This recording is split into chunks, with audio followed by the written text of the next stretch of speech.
اعوذ باللہ من الشیطان اللعین الرجیم بسم اللہ الرحمن الرحیم الحمد للہ الذی ہدانا لہذا وما كنا لنہتدی لولا ان ہدانا اللہ لقد جاءت رسول ربنا بالحق والصلاة والسلام على رسول الثقلین محبوب رب المغربین والمشرقین جد الحسن والحسین سیدنا و مولانا ابی القاسم محمد و اہل بیتہ الطیبین الطاہرین الغر المیامین المعصومین المظلومین ولعنۃ اللہ علی اعدائہم وغاصبی حقوقہم اجمعین من یومنا ھذا الی یوم الدین اما بعد فقد قال سبحانہ وتعالی فی کتابہ المبین و خطابہ المتین وہو اصدق القائلین وقولہ الحق بسم اللہ الرحمن الرحیم هو الذی بعث فی الامیین رسولا منہم یتلو علیہم آیاتہ ویزکیہم وَيُعَلِّمُهُمُ الْكِتَابَ وَالْحِكْمَةَ وَإِنْ كَانُوا مِنْ قَبْلُ لَفِي ضَلَالٍ مُبِينٍ باوجہ بلندتر صلوات۔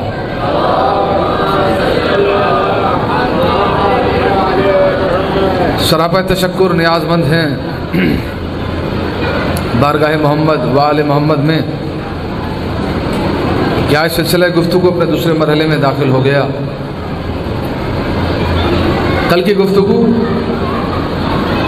اس مقام پر آ کر رک گئی تھی کہ پروردگار عالم نے اپنے حبیب کا تعارف ان الفاظ میں کرایا کہ ہم نے امیین میں اپنے ایک رسول کو بھیجا، وہ رسول ان امیین پر آیات خدا کی تلاوت کرتا ہے، ان کا تزکیہ نفس کرتا ہے، کتاب و حکمت کی تعلیم دیتا ہے۔ یہی امیین جن میں رسول مبعوث پر رسالت ہو کر آیا، اس رسول کی ظاہری آمد سے قبل، مبعوث ہونے سے قبل یا کھلی ہوئی گمراہی میں تھے یا کھلی ہوئی گمنامی میں تھے۔ اس لیے کہ لفظ جلال کل کی گفتگو میں جو میں نے جملہ بیان کیا تھا، اسی جملے کو پھر مستعار لے رہا ہوں کہ لفظ جلال قرآن مجید میں دو مقامات پر استعمال ہوا۔ دوسری آیت میں اللہ نے ارشاد فرمایا کہ من یعص اللہ ورسولہ فقد ضل ضلالا مبینا، جو بھی اللہ اور اس کے رسول کے احکامات کی خلاف ورزی کرتا ہے وہ کھلی ہوئی گمراہی میں ہے۔ اس لیے اس آیت کو پیش نظر رکھتے ہوئے لفظ جلال کے دو ترجمے کیے، اور پھر گفتگو کل جب آگے بڑھی تھی تو رسول کی جو حدیث ہے کہ ان الحسین مصباح الہدی و سفینۃ النجات، کہ میرا حسین کشتی نجات ہے، میرا حسین ہدایت کا چراغ ہے، یقیناً وہ بات آپ کے اذہان عالیہ کے گوشوں میں محفوظ ہوگی کہ کشتی نجات سے مراد، کشتی اہل بیت سے مراد یہ فرش حسینی ہے جس پہ آپ سب تشریف فرما ہیں۔ اور ہماری زندگی، ہماری مجلسوں کا مقصد عبث نہیں ہے، بیکار نہیں ہے، بلکہ ان مجلسوں کے ذریعے جس علوم، جس ولایت علی کی تبلیغ ہم کر رہے ہیں، دنیا اسی تبلیغ سے تو پریشان ہے۔ توجہ مقبول ہے۔ دنیا کو پریشانی اس ذکر سے اور کیا ہے؟ اس لیے کہ ہم کوئی تلواریں لے کر، نیزے لے کر، بھالے لے کر، کلاشن لے کر، بندوقیں لے کر نہیں بیٹھے ہوتے، بلکہ ہم قرآن کو فرمان معصومین کے ذریعے سمجھانے کی کوشش کرتے ہیں کہ قرآن اس سے لو جو ناطق قرآن ہو۔ صلوات پڑھ دینا عظمت محمد والے لیکن درود میں بخل نہ کیا کریں، مل کر درود پڑھے محمد والے محمد کی شان۔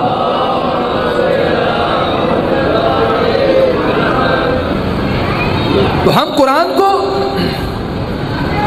ان ہستیوں سے لیتے ہیں کہ جو قرآن صامت کو خاموش قرآن کو بولتا ہوا قرآن بنا دیں۔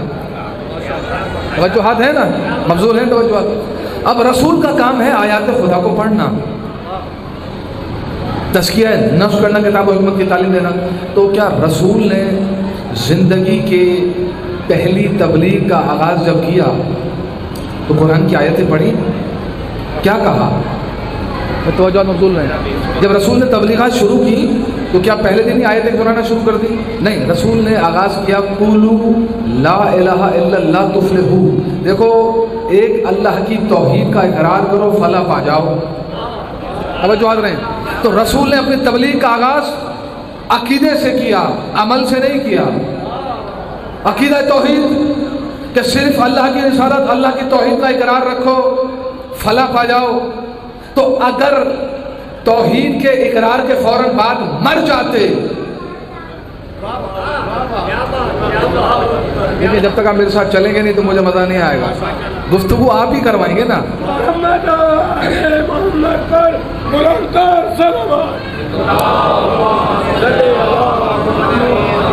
دیکھیں گفتگو آپ ہی کروائیں گے۔ اب آ کے یہاں پر ایک دم میں جو ہے وہ T20 کھیلنا شروع کر دوں، وہ مناسب بات نہیں ہے۔ طریقے سے بندہ چلتا ہے، ایک محاصل پیش کرتا ہے، آیت ہے، محاصل ہے، پھر گفتگو آگے بڑھتی ہے، اور پھر تو جب آپ ابتدائی گفتگو میں خاموش ہیں تو پھر بعد والی گفتگو میں آپ کیا بولیں گے؟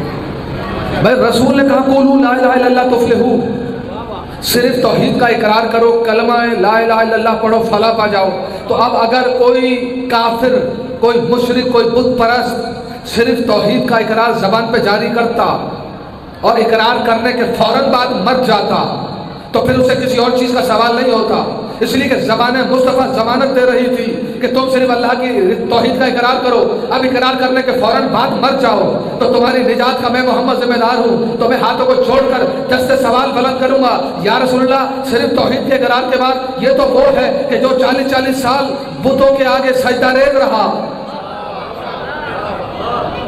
ابھی تو کوئی عمل نہیں کیا، ابھی تو کوئی کار خیر انجام نہیں دیا، حقوق العباد ادا نہیں کیے، اسے تو کچھ پتہ ہی نہیں ہے، آپ کہہ رہے ہیں صرف توحید کے اقرار کر لو فلاح پا جاؤ۔ تو رسول کا جواب آئے گا بھائی تبلیغ کا آغاز کر رہا ہوں عقیدے سے، رسالت کا آغاز کر رہا ہوں عقیدے سے، رسالت کو شروع کر رہا ہوں عقیدے سے، اور یہی سمجھانا چاہتا ہوں چونکہ انہیں بنانا ہے موحد، توحید پرست، بت پرستی سے توحید پرستی کی طرف لانا تھا، تو کہا صرف توحید کا اقرار کرو فلاح پا جاؤ۔ اب اگر توحید کے اقرار کے فوراً بعد مر جاتے تو نجات یقینی تھی، لیکن نہیں مرے، وقت گزرا، اب اعلان ہوا کہ توحید کے اقرار کے بعد فوراً محمد الرسول اللہ کا اقرار کرو۔ میرے ساتھ چلو، میرے ساتھ چلو، میرے ساتھ چلو، پیر محل والو میرے ساتھ چلو، میرے ساتھ سفر کرو، تمہیں بڑا مزہ آئے گا، اور میں نئے نئے گوشوں سے تمہیں روشناس کرانے کے متعارف کرانے کی کوشش کروں گا۔ میں کہہ رہا ہوں کہ اگر توحید کے اقرار کے فوراً بعد مر جاتے تو نجات یقینی تھی، لیکن میں کیا کروں، وقت گزرا، منحوس تھے جو نہیں مرے۔ اب آیا رسالت کے اقرار کا وقت، تو کہا بھائی اب توحید کے اقرار کے فوراً بات کرو، محمد رسول اللہ کا اقرار۔ اب اگر محمد رسول اللہ کے اقرار کے فوراً بعد مر جاتے تو پھر بھی نجات یقینی تھی، پھر بھی نہیں مرے، دن گزرے، اب آیا حکم نماز۔ اگر توحید اور رسالت کے فوراً اقرار کے بعد مر جاتے تو نمازیں پڑھنی نہیں پڑتی، لیکن نجات یقینی تھی۔ اب جب حکم نماز آیا تو اب نمازیں بھی پڑھنی ہیں، توحید کا اقرار بھی کرنا ہے، رسالت کا اقرار بھی کرنا ہے، لیکن اب نمازوں کے اقرار کے بعد بھی، ادائیگی نماز کے بعد بھی نہیں مرے۔ اب آیا ہجرت کا حکم، علی میرے ساتھ چلو، میرے ساتھ چلو بھائی، رسالت کے بعد آیا نمازوں کا حکم، نمازوں کے ادائیگی کے بعد بھی نہیں مرے، اب آیا ہجرت کا حکم، ہجرت کی رسول کے ساتھ۔ ہجرت کے بعد کہاں آئے، کہاں سے کہاں ہجرت کی؟ بول لینا یار، کیوں گھبرا جاتے ہیں؟ مکہ سے مدینہ آئے نا، وہ یثرب جو رسول کی آمد سے پہلے یثرب تھا، پھر مدینہ ہو گیا، ٹھیک ہے نا؟ تو پتہ چلا کہ اگر توحید کے اقرار کے فوراً بعد مر جاتے، نجات یقینی تھی، نہیں مرے، پھر رسالت کا اقرار آیا، رسالت کے اقرار کے فوراً بعد مر جاتے تو وہ بھی نہیں مرے، پھر نماز کا حکم آیا، نماز کی ادائیگی کے بعد مر جاتے تو پھر بھی نجات یقینی تھی، نہیں مرے، پھر ہجرت کا حکم آیا، ہجرت کے اقرار کے بعد، ہجرت کرنے کے بعد مر جاتے، پھر بھی نہیں مرے، تو پھر حکم روزہ آیا۔ اب وہ جو پورا اونٹ ایک ایک وقت میں کھا جاتے تھے، سارا دن بھوکا رہنا پڑ رہا ہے، سارا دن پیاسا رہنا پڑ رہا ہے، پھر بھی نہیں مرے، 30 دن کے روزے رکھے، پیٹ کمر سے لگ گیا۔ وقت گزر رہا ہے، نہیں مر رہے، وقت گزر رہا ہے، نہیں مر رہے، وقت گزر رہا ہے، نہیں مر رہے۔ بھائی توحید کا اقرار کیا، رسالت کا اقرار کیا، نمازوں کا حکم آیا نمازوں کی ادائیگی کی، ہجرت کا حکم آیا ہجرت کی ادائیگی کی، اب روزوں کا حکم آ گیا روزے رکھنے پڑ رہے ہیں، اب نہیں مرے، روزوں کا حکم آ گیا نہیں مرے، توجہات ہے نا، روزوں کا حکم آ گیا نہیں مرے، فوراً آیا رسول کہ بھائی اب نصاب آ گیا ہے، اپنے بہترین مال سے زکوٰۃ نکالو۔ اب بڑے دل ملائے یا رسول اللہ یہ کیا سین ہے، کیا مسئلہ ہے، کیا معاملہ ہے، کیا ماجرا ہے کہ پہلے نمازوں کا حکم روزوں کا حکم، آپ کہہ رہے ہیں کہ بہترین مال جو جمع کیا ہوا ہے مشقت کے بعد محنت کے بعد اس میں سے زکوٰۃ نکالیں، اب زکوٰۃ دے دیا، زکوٰۃ کے مصارف ادا کر دیے، اگر پھر بھی مر جاتے تو نجات یقینی تھی، نہیں مرے، وقت میں گزرتا رہا، اب آیا حج کا حکم، اب رسول لے کے نکلے مدینے سے مکے کے لیے، حج کیا، خانہ کعبہ کے طواف کیا، نہیں مرے، مقام مینا پہ آئے، رسول نے اپنا امامہ اتارا، جب رسول کا امامہ اتر گیا پھر کس میں تاب تھی، کس میں جرأت تھی، کس میں ہمت تھی کہ اپنا امامہ نہ اتارتا، بہترین بالوں کو منڈوایا، سر کو صاف کروایا، رسول نے بہترین جانور منگوایا، اس کو اللہ کے راہ میں قربان کیا، اوروں نے بھی رسول کی سنت میں ادا کیا، جانور منگوا کر اللہ کی راہ میں قربان کیا، پھر رسول کے ساتھ آئے مقام صفا مروہ پر، رسول دوڑ رہا ہے، باقیوں نے بھی دوڑنا شروع کیا، اب جب حج مکمل ہوا واپس پلٹے تو میں نے کہا یا رسول اللہ اب کیا کرنا ہے؟ کہا بھائی حج کے حکم کے فوراً بعد مکے میں مر جاتے تو نجات یقینی تھی، لیکن اب رسول آب ہو گیا، صحرا میں لے کے پہنچا اور آیت آئی اے رسول اگر امر الہی نہ پہنچایا،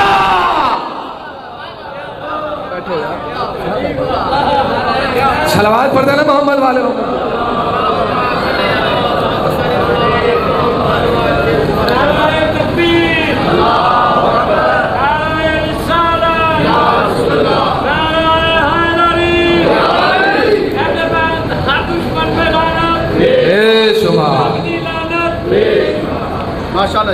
رسول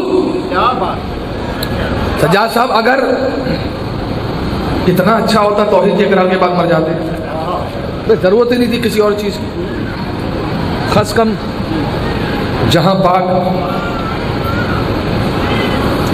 بڑی مشکلوں سے امامہ آج دوسرے دن بنوایا ہے مولانا سے، اور اگر اب یہ کھل گیا تو پھر وہ پیسے لیں گے بنانے کے، تو بہت احتیاط کر رہا ہوں۔ بات کہاں رک رہی تھی؟ کہاں رکی تھی بات؟ بھائی توحید پہ رک گئی تھی نا، کہ اگر توحید کے اقرار کے بعد مر جاتے کیا ہی اچھا ہوتا۔ تو اب توحید کے اقرار کے بعد فوراً رسالت کا اقرار کروایا، رسالت کے فوراً اقرار کے بعد حکم نماز آیا، کبھی نماز ادا کرو، نماز ادا کروائی، کا ہجرت کا حکم آ گیا، اب ہجرت کرو۔ تو اگر ہجرت کے حکم کے بعد مر جاتے تو پھر بھی نجات یقینی تھی، نجات پہ شک نہیں تھا، اس لیے کہ رسول کہہ چکے قولوا لا الہ الا اللہ تفلحوا، اگر نجات چاہتے ہو تو صرف توحید کا اقرار کر لو۔ ہوتے ہوتے مرحلے بڑے، فروعات بڑھتے رہے اور مرحلہ حج کا آ گیا۔ اور جب حج سے پلٹے تو حج سے پہلے حکم جہاد آیا، اب جہاد میں جاؤ۔ اب جو جہاد پہ جانے کی بات آئی تو جہاد میں تو تلواروں کو بے نیام کیا جاتا ہے، کہ یا رسول اللہ کس مصیبت میں پھنس گئے، کہاں لڑیں، کس سے لڑیں، عجیب مرحلے ہو رہے ہیں۔ تو تصور میں یقیناً یہ بات آتی ہوتی کہ بھائی کہ اسی قرار کے بعد مر جاتے، لیکن پروردگار ڈھیل دے رہا تھا، عمروں کو طولانی نہیں کر رہا تھا، ایسے نہیں مرنے دوں گا جب تک اس امر عظیم کو سن نہ لو، دیکھ نہ لو، اقرار نہ کر لو۔ صلوات پڑھ دینا محمد والے محمد کی ذات پر۔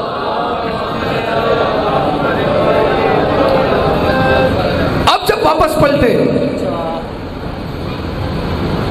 آیت آئی یا ایھا رسول بلغ ما انزل الیک من ربک وَإِن لَمْ تَفْعَلْ فَمَا بَلَّغْتَ رِسَالَتَهُ وَاللَّهُ يَعْصِمُكَ مِنَ النَّاسِ۔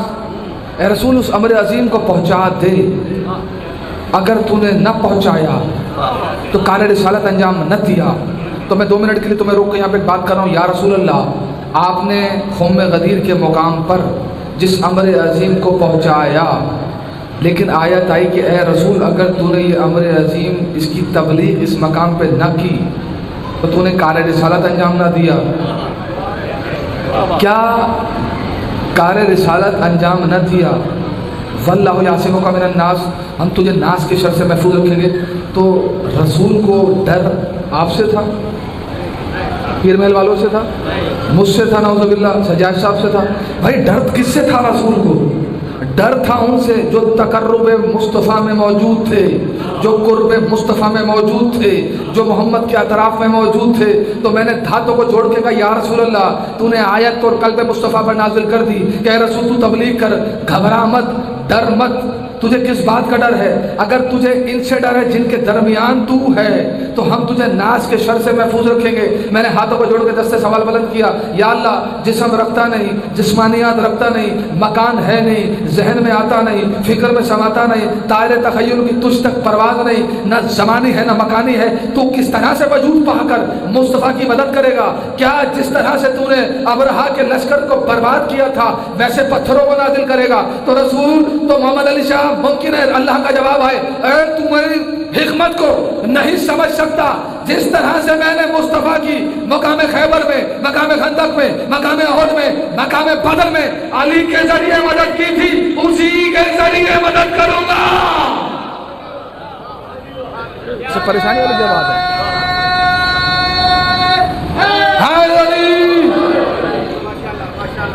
اسی علی المرتضیٰ کے ذریعے مصطفیٰ کی مدد کروں گا. اب جب مرحلہ آیا کہ علی کی ولایت کا اعلان ہو تو رسول نے کہا بھائی پہلے تو اس بیابان اس چٹیل میدان قوم غدیر کے اطراف و اکناف کی جگہوں کو صاف کرو.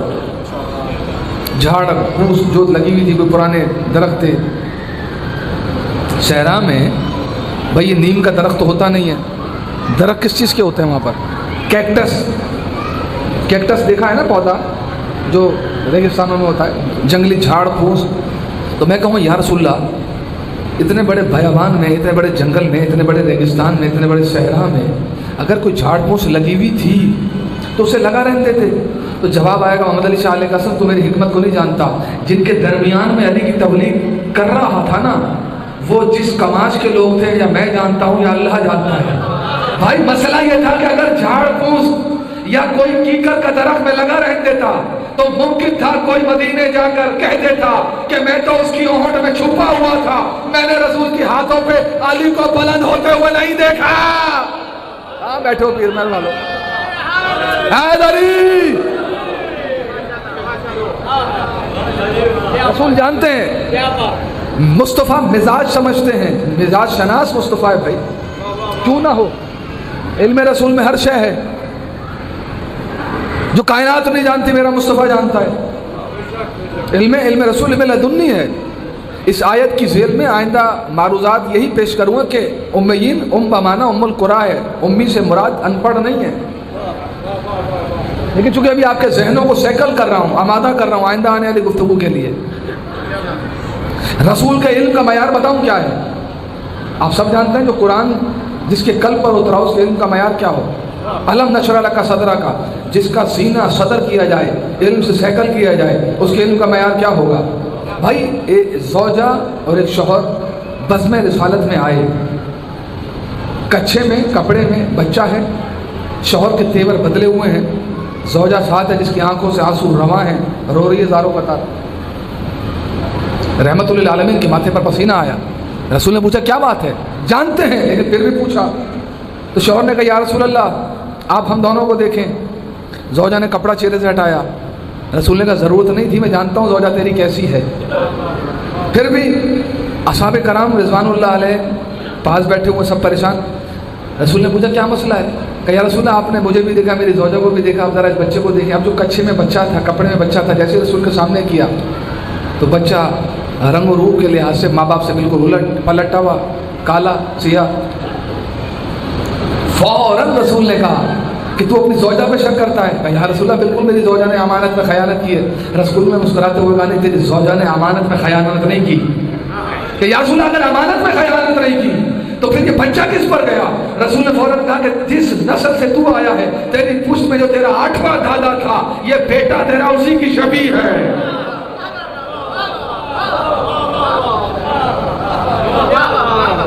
صلوات پڑھ دینا عظمت مصطفیٰ صلی اللہ علیہ وسلم.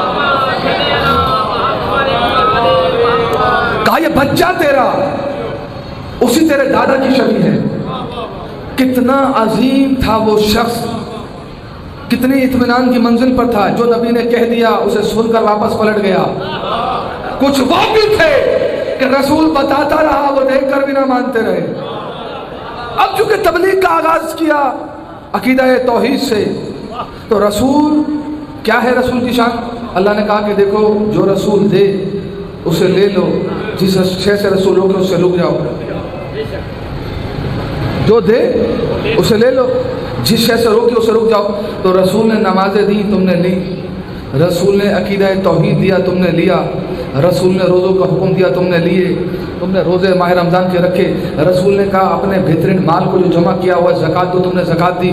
رسول نے کہا دیکھو حج کرو، تم نے حج کیا۔ رسول نے کہا جہاد کرو، تم نے جہاد کیا۔ بھائی کمال ہو گیا۔ یہ تو وہ فروعات تھے جو رسول بتاتا رہا، تم عمل کرتے رہے، لیکن جن شے کو رسول نے نہیں دکھایا امت نے اس شے کو مانا۔ بھائی رسول نے کہا توحید ہے، اب ذہن میں آتا نہیں، فکر میں سماتا نہیں، طائر تخیل کی پرواز نہیں، نہ وہ زمانی ہے نہ مکانی، لیکن پوری امت مسلمہ نے عقیدہ توحید پر ایمان رکھا۔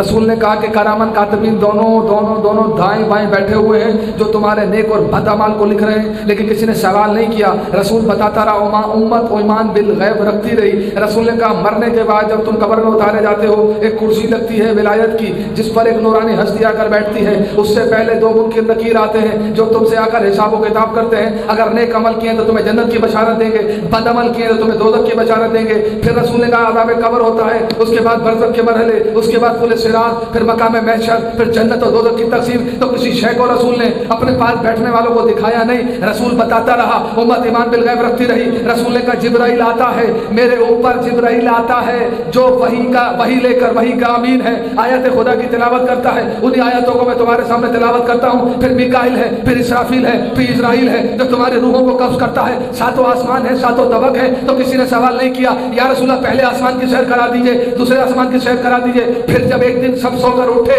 تو رسول مسجد نبوی میں تھے اور اس آیت کی تلاوت کر رہے تھے، سبحان الذی اسری بعبدہ لیلا من المسجد الحرام الى المسجد الاقصی۔ ارے پاک ہے وہ ذات کہ جو رسالت کو مسجد حرام سے مسجد اقصی تک لے گئی اور مسجد اقصی سے ساتوں آسمانوں کو طے کراتی ہوئی کعبہ قوسین و ادنیٰ کی منزل پر لے گئی۔ اور ایک مقام ایسا آیا کہ جہاں پر آ کر جبرائیل بھی رک گیا۔ رسول نے کہا آگے کیوں نہیں بڑھتا؟ کہنے لگا یا رسول اللہ اگر ایک قدم بھی آگے بڑھایا تو جل جاؤں گا، اگر ایک قدم بھی آگے بڑھایا تو جل جاؤں گا۔ تو رکو اسی مقام پر اور تحفہ دیکھا جا رہا ہے محمد علی شاہ علیہ قاسم تمہیں۔ بھائی رسول بھی نورانی، جبرائیل بھی نورانی، وہ جبرائیل جو مجسم نور ہے۔ بھائی میرے نبی کو تو جو جنبے ملے، دو جنبے، ایک ملا نورانی، ایک ملا بشری، لیکن بشری لحاظ سے بھی رسول تم جیسا نہیں۔ اب وہ جو کعبہ قوسین و ادنیٰ کی منزل آئی، جہاں پر ایک ایسا ٹرننگ پوائنٹ آیا، لکیر آئی کہ اگر جبرائیل ایک قدم آگے بڑھا دے تو جل جائے۔ اور میرے نبی کی شان یہ ہے کہ سواری سمیت اس لائن کو عبور کر گئے۔ اب دونوں ہیں نورانی، جبرائیل مجسم نور، محمد کے پاس ہیں دو جنبے۔ تو ملا تجھے شرم نہیں آتی جو جبرائیل نوری ہوتے ہوئے جس میں محمد کا مقابلہ نہ کر سکے، تو نطفہ ہوتے ہوئے کہتا ہے محمد مجھ جیسا، میں محمد جیسا۔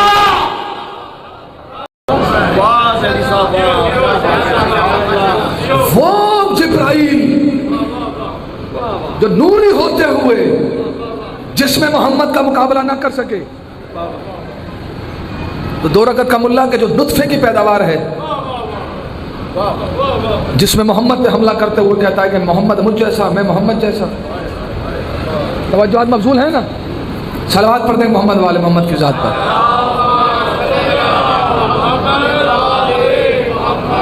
بھائی گفتگو سہل ہے، کوئی مشکل تو پیش نہیں آ رہی۔ ہاں آپ لوگوں کی رضامندی ہوگی تو چلیں گے، نہیں تو موضوع کو تبدیل کر دیں گے۔ تجا صاحب تو کتنی عظیم ہے امت مصطفیٰ، جو بتاتا رہا مانتی رہی، جو کرتا رہا اس پہ عمل کرتے رہی، جو بتاتا رہا اس پہ ایمان بالغیب رکھتی رہی۔ تو کتنے مناظر طے کیے رسول نے، جنت کا عقیدہ دیا، امت نے مانا، دوزخ کا عقیدہ دیا، امت نے مانا، پورے صراط کا عقیدہ دیا، امت نے مانا، قبر میں منکر نکیر کا عقیدہ دیا، امت نے مانا، کرامت کاتبین کا عقیدہ دیا، امت نے مانا۔ رسول نے بتایا کہ میں براق پہ سوار ہو کر مسجد حرام سے مسجد اقصیٰ گیا، اقصیٰ سے 7 آسمانوں کا سفر کیا، 7 آسمانوں سے کعبہ قوسین وادانہ کی منزل پر آ گیا. کسی نے جرأت جسارت نہیں کی کہ رسول سے پوچھتے کہ یا رسول اللہ کسی ایک منزل کو تو دکھا دیں کہ ہم بھی یقین کی منزل پر آ جائیں. کسی نے سوال نہیں کیا، سب رسول کی بات پر آمنا صدقنا عمل کرتے رہے، عقیدہ ایمان بالغیب رکھتے رہے. تو کتنی عظیم امت ہے. میں کہوں گا چلو تم نے جنت کا عقیدہ رکھا، رسول کی بات، رسول صادق، جنت ملے گی. تم نے دوزخ پر عقیدہ رکھا، عمل بد کرو گے دوزخ ملے گی. تم نے قبر پہ عقیدہ رکھا، مرو گے قبر میں جاؤ گے، منکر نکیر آئیں گے، پتہ چل جائے گا. تم نے 7 آسمانوں پہ عقیدہ رکھا، یہ پتہ چل جائے گا کہ 7 آسمان ہیں. تم نے کعبہ قوسین وادانہ پہ عقیدہ رکھا، دونوں موجود ہیں، پتہ چل جائے گا. لیکن کمال یہ ہوا تم نے اس توحید پہ عقیدہ رکھا جو کسی زمانے میں نظر نہیں آئے گی، کسی زمانے میں نہیں ملے گی، جو کسی حیات میں نہیں، کسی شکل میں نہیں. تو کتنی عظیم ہے امت مصطفیٰ کہ جو دکھاتا رہا اسے مانتی رہی، جس کا بتاتا رہا، ایمان بالغیب رکھا. لیکن تم نے پیمانہ کیوں بدلا؟ ارے مقام خم غدیر میں جس کو اٹھا کر دکھا کر زبان سے بتا کر منواتا رہا، اسے بھی دیکھ کر جھٹلا دیا.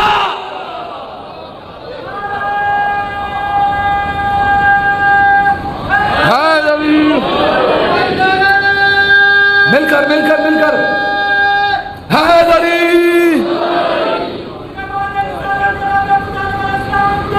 صلوات.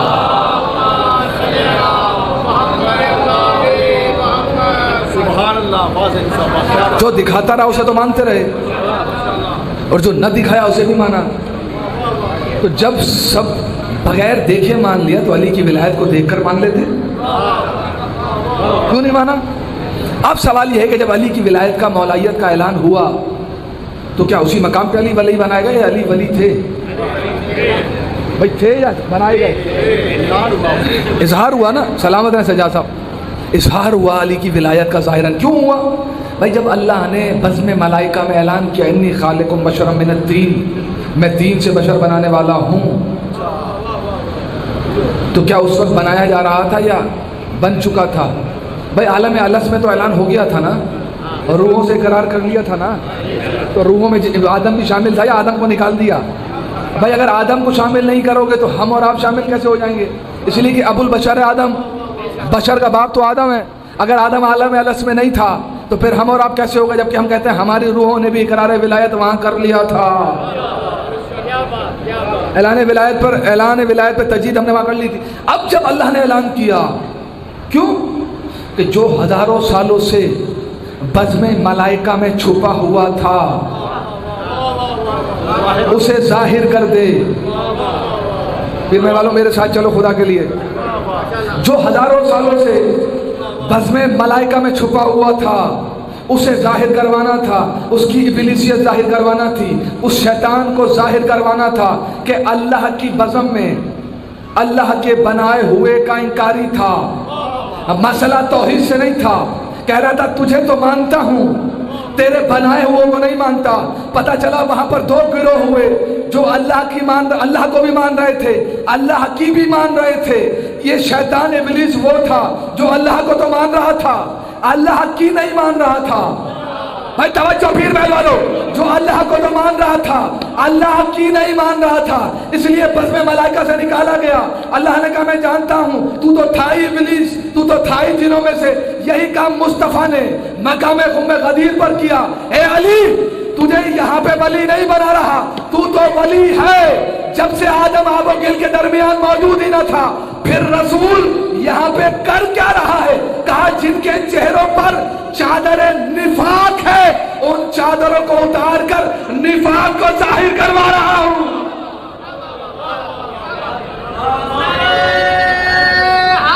حیدری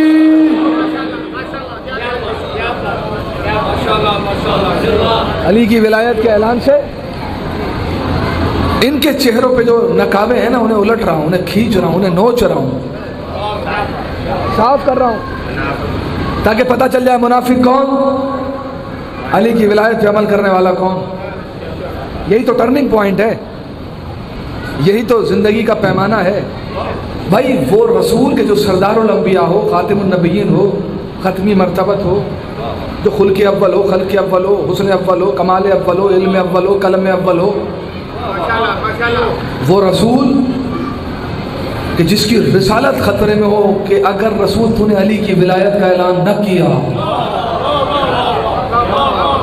تو نے کار رسالت انجام نہ دیا، یہ آسان مرحلہ نہیں ہے، بڑا مشکل مرحلہ ہے۔ توجہات مبذول ہے نا، گفتگو کو آگے بڑھایا جائے۔ علی کے کمال کا عالم یہ ہے کہ علی اس وقت بھی علی تھا جب آدم آب و گل کے درمیان تھا، یہ محمد اس وقت بھی محمد نبی تھا کہ جب آدم آب و گل کے درمیان۔ بھائی ایسا ہی ہے نا، حدیث ہے نا، کنتو نبیًا وآدم بین الماء والطین، کنتو ولیًا وآدم بین الماء والطین، میں اس وقت بھی نبی تھا جب آدم آب و گل کے درمیان تھا، علی تو اس وقت بھی ولی تھا جب آدم آب و گل کے درمیان تھا۔ تو آدم کے زمانے سے لے کر بننے سے لے کر اور جب علی کی ولایت کا اعلان ہو کتنے ہزار سال کا عرصہ آ گیا، تو ماننا پڑے گا علی اپنے فل کمال جمال عزت و وقار عصمتوں کے ساتھ اللہ کی صفات کا مظہر بن کر چار دانگ عالم میں موجود تھا، سب کی مشکل کشائی کر رہے تھے۔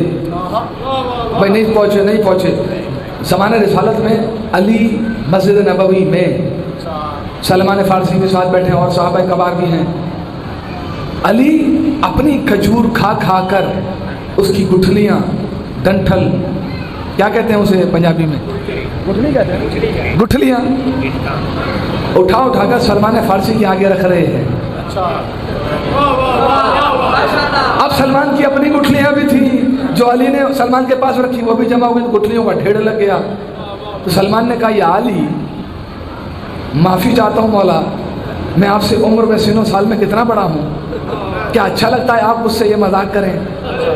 مولا یہ جو آس پاس بیٹھے ہیں نا، یہ باہر مجھ پہ تہمت لگائیں گے کہ سلمان کتنا غذا خور ہے، 100 150 کھجوریں کھا جاتا ہے، جبکہ خود باغ کھا گئے۔ سلمان کی چند گٹلیوں پہ اعتراض ہے، خود باغ کھا گئے۔ تو علی نے کہا سلمان تم مجھ سے کتنے بڑے ہو؟ یا علی ظاہراً تو 100 سال سے اوپر ہوں میں آپ سے، ظاہراً۔ تو فوراً ہو کہنا تو سلطان نے کہا سلمان یقیناً تم نے یہ کہا اور ظاہری طور پر سن و سال کے لحاظ سے تم مجھ سے دنیاوی طور پہ تو بڑے ہو، لیکن کیا تمہیں فارس کے اس بھاگ کا واقعہ یاد ہے، وادی ارزن؟ اب جیسے ہی مولانا نام لیا نا، سلمان کے منہ میں کھجور تھی، جیسی کھجور منہ میں تھی، یہ جو واقعہ سنا، یہ جو لفظ سنا، فوراً چونک کر مولا کو دیکھا۔ وادی ارزن؟ مولا آپ کو کیسے پتا؟ خوش ہو جاؤ پیر محل والوں، خوش ہو جاؤ یار، خوش ہو جاؤ ولایت علی کے پروانوں، خوش ہو جاؤ سرمستان ولایت، خوش ہو جاؤ، مولا تمہیں آباد و شاد رکھے۔ جو فضائل پہ خوش ہوتے ہیں ان سے بہتر، ان کے لیے سے بہتر دعا ہی نہیں ہے کہ مولا تمہیں سلامت رکھے، تمہیں آباد و شاد رکھے۔ اور جب فضائل پہ خوش ہوتے ہو اپنی ماں کو دعائیں دیا کرو۔ مولا آپ کیسے جانتے ہیں؟ علی نے کہا سلمان کیا واقعہ تو بتائے گا یا میں بتاؤں؟ کہ مولا میں بتاتا ہوں۔ کہ بتا۔ کہ مولا ایک دن میرے باپ نے کہا جاؤ سلمان جا کے جنگل سے لکڑیاں کاٹ کے لاؤ، تو میں جنگل آیا، لکڑیوں کو جمع کرنے لگا، جمع کرتے کرتے مجھے گرمی لگی، میں نے کہا اب آیا ہوں تو جو نہر ہے پاس دریا ہے اس میں غسل بھی کر لوں۔ جیسے ہی میں نے اپنا لباس اتارا اور لکڑیوں کی گٹھلی کو اپنے پاس رکھا اور غوطہ لگایا دریا میں، جیسے ہی دریا سے اپنا چہرہ باہر نکالا، ایک طویل القامت شیر جو بالکل اس کیفیت میں تھا کہ اگر پلک جھپکتی تو وہ میرے سر کو اپنے منہ میں دبوچ لیتا۔ مولا میں اسے دیکھ رہا تھا، شیر مجھے دیکھ رہا تھا، مولا میں اسے دیکھ رہا تھا، شیر مجھے دیکھ رہا تھا۔ ایسے میں فوراً میری زبان پر ایک لفظ آیا، یا فارس الحجاز ادرکنی۔ کہاں بیٹھے ہو یار پیر محل والو، کہاں بیٹھے ہو پیر محل والو؟ کہا یا فارس الحجاز ادرکنی۔ مولا بس اس جملے کا ادا کرنا تھا، لمحہ نہیں گزرا، ایک سوار کالا لباس زیبتن کیے ہوئے، تلوار کو حمائل کیے ہوئے گھوڑے پر میرے قریب آیا۔ جیسے ہی گھوڑا میرے قریب آیا، اس شیر نے میری طرف سے نگاہوں کو ہٹایا، اس سوار کے پاس آیا اور آنے کے بعد اس کے پیروں کا بوسہ لیا، اس کے گرد طواف کرنا شروع کیا۔ جیسے طواف مکمل ہوا، آپ اس سوار نے شیر سے کچھ کلمات کہے، شیر ایک اوٹ میں جا کر بیٹھ گیا۔ میں جلدی سے نکلا، لباس زیبتن کیا، اس سوار کا شکریہ ادا کیا۔ چلتے چلتے میں نے اپنی ماں کے لیے پھولوں کا ایک گلدستہ بنایا تھا جو میں نے تبرکاً بطور تحفہ جان خلاصی کی مد میں اس سوار کو دیا۔ مولا نے کہا کہ اس سوار نے اور کیا کام کیا؟ کہ مولا اس سوار نے شیر کو حکم دیا کہ جتنی بھی لکڑیوں کا گٹھڑی ہے اسے سلمان تیری پشت پہ لا دے گا، اسے گھر تک چھوڑ کر آ۔ مولا جب تک میں فارس میں رہا وہ شیر روزانہ یہ کام کرنے کے لیے میرے گھر آ جایا کرتا تھا، نہ کسی کو ضرر پہنچایا، نہ جان کا خطرہ ہوا۔ مولا نے کہا بات یاد آ گئی، اب اگر وہ گلدستہ تجھے دکھاؤں تو پہچان لے گا۔ علی نے اپنی قمیض میں ہاتھ ڈالا، جیسے ہی سامنے کیا وہ گلدستہ ہاتھ میں تھا۔ سلمان مارے حیرت کے کھڑے ہوئے، کہا مولا یہ گلدستہ آپ کے پاس کیسے آیا؟ مولا نے مسکرا کر کہا سلمان وہ سوار میں ہی تو تھا۔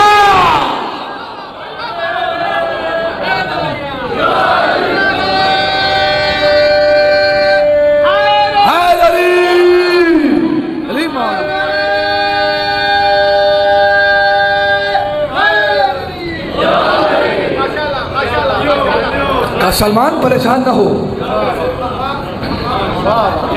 وہ سوار میں ہی تو تھا۔ یا فارس الحجاز دیکھنی، مولا میری مدد کو آئی۔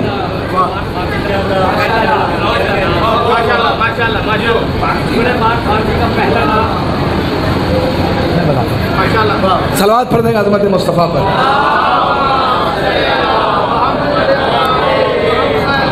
لیکن بڑی عظمت ہے جناب سلمان کو، میرے بزرگ نے فرمائش کی ہے، میں اس کو پورا کرنے کی کوشش کروں گا۔ دامن وقت میں گنجائش 10-5 دقیقوں کی ہے، 10-5 دقیقے ہیں، اس کے بعد ربط مسائل۔ کل ساہیوال کی مجلس میں ہمارا 10 بجے ممبر تھا، ہم 11 بجے پہنچے۔ رستہ تھوڑا سا دشوار تھا، کچھ مسائل پریشانیاں آ گئیں۔ 11 بجے بہرحال وہاں بھی بڑے مسائل ہوئے اور یہاں پہ بھی ایک مسائل ہیں، اور دیگر آپ سب کی مسائل کا خاتمہ فرمائے اور دشمن و حاسدین کی شر سے محفوظ رکھے۔ صلوات پڑھ دیں محمد والے محمد کی ذات۔ کل 5 بجے ٹھیک ہم زیر ممبر ہوں گے، آپ مقررہ وقت پہ تشریف لائیں۔ جب ہم زحمت کر رہے ہیں تو آپ تو اہل علاقہ ہیں، ہم 2.25 گھنٹے کا سفر کر کے یہاں پر وقت پر پہنچ رہے ہیں، تو آپ اگر 10-5 منٹ کی مسافت پر رہائش پذیر ہیں تو نہیں، وہ ہاتھ آ گیا، بچے کا ہاتھ آ گیا، بیٹھے بیٹھے بھائی کوئی مسئلہ نہیں ہے، بچے کا ہاتھ آ گیا پنکھے میں، اس کو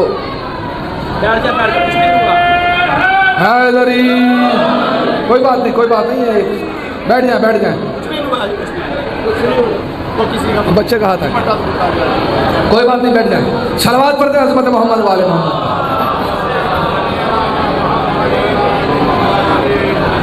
کیا کہا سلمان نے؟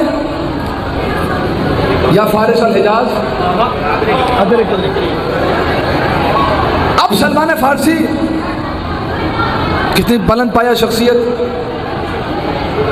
کتنی عظیم شخصیت، اور جو مدائن گئے ہیں انہوں نے ان کا روزے کی زیارت کی ہوگی۔ کربلا، مدائن، عراق کا سفر جن بھائیوں نے کیا ہے وہ جانتے ہیں کہ مدائن میں قبر جناب سلمان فارسی ہے۔ کون کون گیا ہے مدائن؟